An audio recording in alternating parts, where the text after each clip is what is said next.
Hey, it's Kristina Rivera with Red Carpet Report at NBC Universal's 2015 Winter Press Tour. Okay, so why did you guys choose to be on The Apprentice this season? It was a gift. To be able to raise awareness and money for a charity that you're passionate about on a global platform, that opportunity doesn't come around too often. I just feel so lucky to be a part of this show. I mean, I won when they offered it to me. That I could say epidermolysis bullosa, the Medical Research Foundation that does such fantastic things to help the families of the children that are afflicted with this horrible disease is, if I look at my celebrity like capital, I think this is the perfect way to spend it. And something that I did want to brush upon was your charity. Can you give us some facts and statistics about how this is, really influencing people and why you chose this particular organization to work with? Well, I've got 2 little babies at home. And sometimes I get frustrated or irritated even with, for instance, my daughter kicking the back of my chair in the car and crying or whining. And I can't imagine the pain nor the suffering that the children who are born with EB have to go through, or the shockwave of pain that it causes, not just in the family, but everyone who knows that family. It's a degenerative skin disease, and in severe cases, the skin just doesn't hold together. So quite often, these babies have to be wrapped daily. And it's unrelenting pain.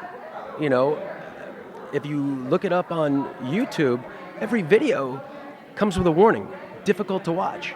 And I watched it, and I was so moved, and I felt that it was important for me to do something to help the greatest amount of good. While everyone's charities are worthy, there's so many out there that are so well funded, though there might not be a cure or a treatment for whatever it is. I wanted to bring some light on something that is basically overlooked and underfunded.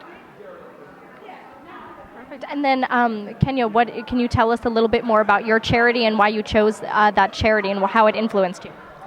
It's very near and dear to my heart. I'm from Detroit, Michigan, and I was educated through the Detroit Public Schools system, and Detroit is now bankrupt. And I feel like the only way that I had out to survive my environment was through my education. It was always very well stressed in my family. I don't necessarily lead with my looks because I wasn't taught that way. I was taught that the smart girls get ahead and beauty fades, but intelligence never does. And I owe that to the Detroit Public Schools. And my charity that I played for was the Detroit Public Schools Foundation. And because Detroit is bankrupt, a lot of kids are not getting the proper funding in schools. And there just should not be an imbalance because you're poor or because you're from Detroit and not from the suburbs or a wealthy environment. And the Detroit Public Schools Foundation fills in the void and makes sure that the kids of Detroit get an education in a time that is so disparaging right now for Detroit. Speaking about intelligence and education, what do you think that you guys each individually brought to the table as far as skill sets for the Celebrity Apprentice? I thrive on competition. I'm an actor. I'm fighting for every part. So when I looked at this opportunity with great seriousness, I approached it by wanting to play smart, to be aggressive, and to finish strong.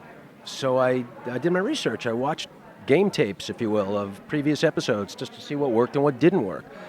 I categorized and indexed my Rolodex for people that could help me financially or with resources or whatever it was. On this show, you need to be creative, you need to be resourceful, you need to be quick on your feet, and you got to be able to raise money. So I wanted to make sure I had all those ducks in the row before I went in to deal.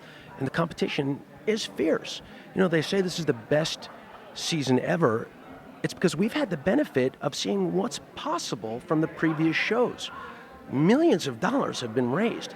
Our season raised $2 million. So when you're fighting for something bigger than yourself, there's no holds that are barred. And again, I just wanted to do something to create the greatest amount of good for a charity, for a disease that's overlooked and underfunded, ebkids.org.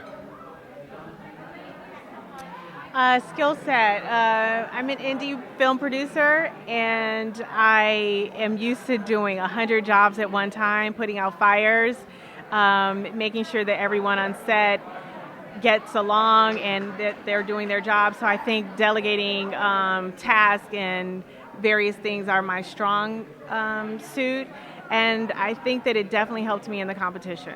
Thank you so much for your time, both. Thanks for watching, guys. Make sure you like, subscribe, and don't forget to leave me a comment.